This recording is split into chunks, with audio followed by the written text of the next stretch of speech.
اور آپ نے فرمایا کہ اللہ کی طرف سے ایک منادی ندا کرتا ہے، اے رجب میں روزہ رکھنے والو، اللہ کی پناہ میں جنت میں داخل ہو جاؤ۔ اور ہاں فرمایا کہ قیامت ہوگی تو پکار مچے گی، رجب کے ماننے والے کہاں ہیں؟ اس وقت حجاب کے اندر سے ایک نور نکلے گا جس کے پیچھے سے جبرائیل، میکائیل، اسرافیل ہوں گے، یہاں تک کہ رجب کے ماننے والے اس نور سے گزر کر پہنچ جائیں گے جو ان کے لیے تیار کیا ہوگا، اور اللہ کو سجدہ کریں گے۔ اللہ پاک فرمائیں گے تم اپنا سر سجدے سے اٹھاؤ، یہ سب دنیا میں ادا ہو چکے ہیں، اب منازل عزت کی طرف چلو، اب منازل عزت کی طرف چلو، اب منازل عزت کی طرف چلو۔ اللہ اکبر۔ اور فرمایا مغفرت ہوتی ہے اور اللہ انبیاء کی توبہ قبول کرتا ہے۔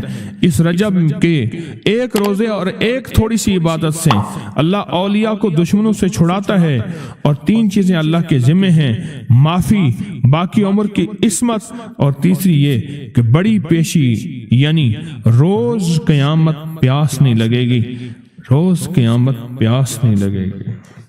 یہ چھوٹی چھوٹی راتیں، یہ چھوٹے چھوٹے دن، یہ چھوٹے چھوٹے لمحے آتے ہیں، اور آتے اس لیے ہیں کہ ہمیں کچھ دے جائیں۔ اگر اس کا غصہ ہے بھی ٹھنڈا ہو جائے، اگر اس کی ناراضگی ہے بھی ٹھنڈی ہو جائے۔ آپ فرماتے ہیں جبریل نے مجھے خبر دی ہے جب رجب کی پہلی رات ہوتی ہے، اللہ ایک فرشتے کو حکم فرماتے ہیں اور وہ پکار کر کہتا ہے سن لو توبہ کے مہینے کا چاند نکل آیا۔ کس مہینے کا؟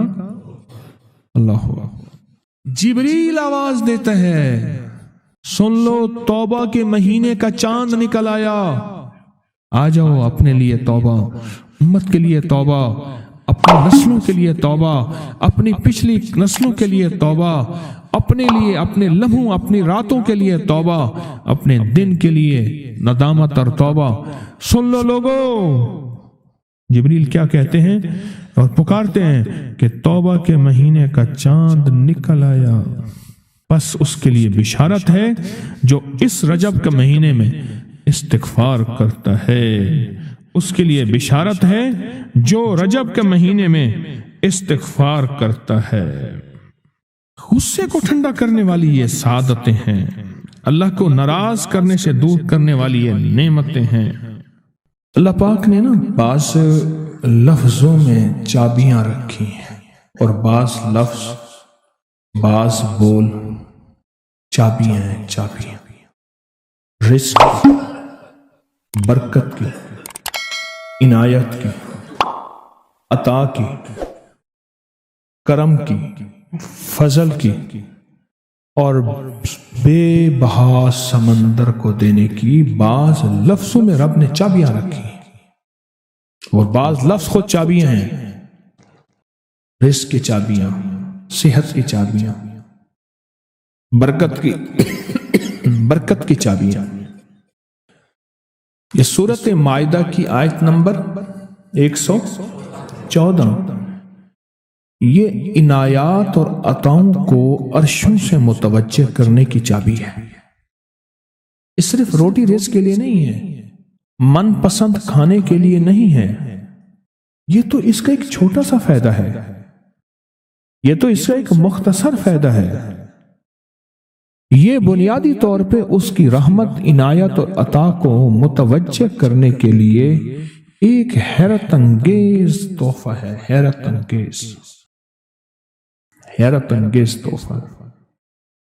اس کی عنایت، عطا اور برکت کو متوجہ کرنے کے لیے ایک حیرت انگیز تحفہ ہے۔ یہ رزق اور دولت کی چابی ہے، یہ برکت کی چابی ہے۔ بات بتاؤ، اللہم ربنا انزل علینا مائدۃ من السماء، دسترخوان بھیج آسمان سے۔ کیا خیال ہے؟ غریب کا، مالدار کا، وزیر کا، امیر کا، بادشاہ کا، سب کا دسترخوان ایک تو نہیں ہوتا، ہر بندہ اپنی حیثیت کے مطابق دسترخوان لگاتا ہے۔ ایک صاحب کہنے لگے کہ میرے لیے ایک عرب نے دسترخوان لگایا، ایک بیل پڑا ہوا تھا بھنا ہوا پورا،